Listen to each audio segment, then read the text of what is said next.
बिहारी के दोहे अर्थ सहित। सोहत ओढ़े पीतु पटु श्याम, सलौने गात, मनो नीलमणि सैल पर, आतपु पर्यो प्रभात। कहलाने एकत बसत, अहि मयूर मृग बाग, जकतु तपोवन सौ कियो, दीरक दाग निदाग। बतरस लालच लाल की, मुरली धरी लुकाई, सौह करे भौ हनु हसे, दैन कहे नटि जाई। कहत नटत रीझत खिजत, मिलत खिलत लजियात, भरे भौन में करत हैं, नैनन हूँ सब बात। बैठी रही अति सघन बन, पैठी सदन तन माह, देखी दोपहरी जेठ की, चाहो चाहती छाह। कागज पर लिखत न बनत, कहत संदेश लजात, कही है सबु तेरो हियो, मेरे हिय की बात।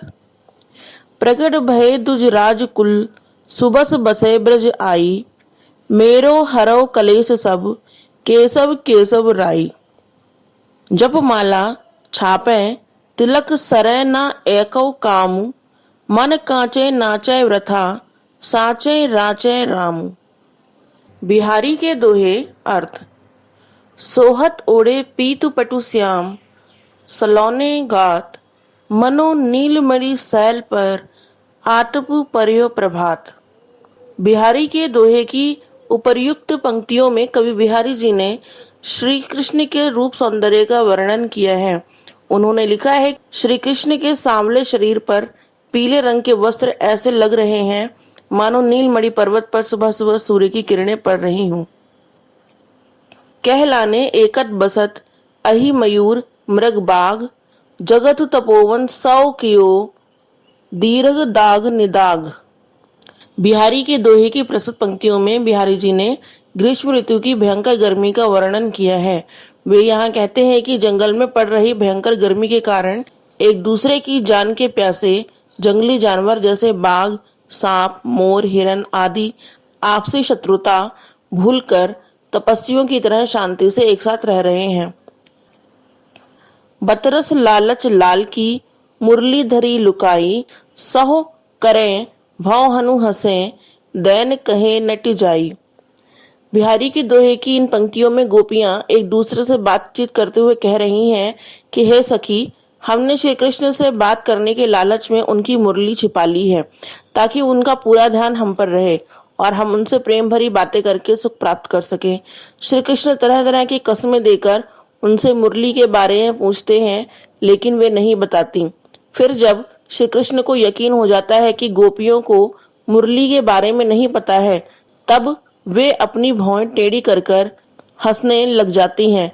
इस कारण श्री कृष्ण को फिर से गोपियों पर संदेह हो जाता है। कहत नटत रीझत खीजत, मिलत खिलत लजियात, भरे भौन में करत हैं, नैनन ही सब बात। बिहारी की दोहे की इन पंक्तियों में कवि ने दो प्रेमियों के बीच इशारे से हो रही बातचीत का वर्णन किया है।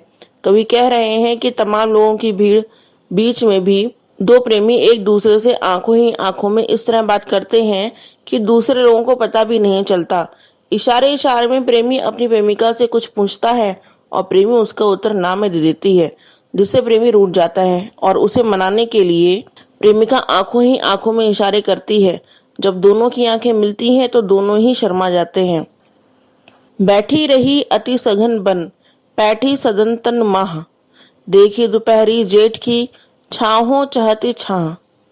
बिहारी की इन पंक्तियों में कवि बिहारी जी ने जून के महीने में पड़ने वाली गर्मी का वर्णन किया है। कवि इन पंक्तियों में गर्मी की प्रचंडता का वर्णन करते हुए कहते हैं कि गर्मी इतनी भयंकर है कि छाया भी इस गर्मी से बचने के लिए छांव खोज रही है।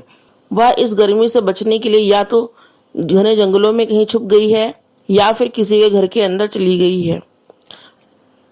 कागज पर लिखत न बनत, कहत संदेश लजात, कही है सबु तेरो हियो, मेरे हिय की बात।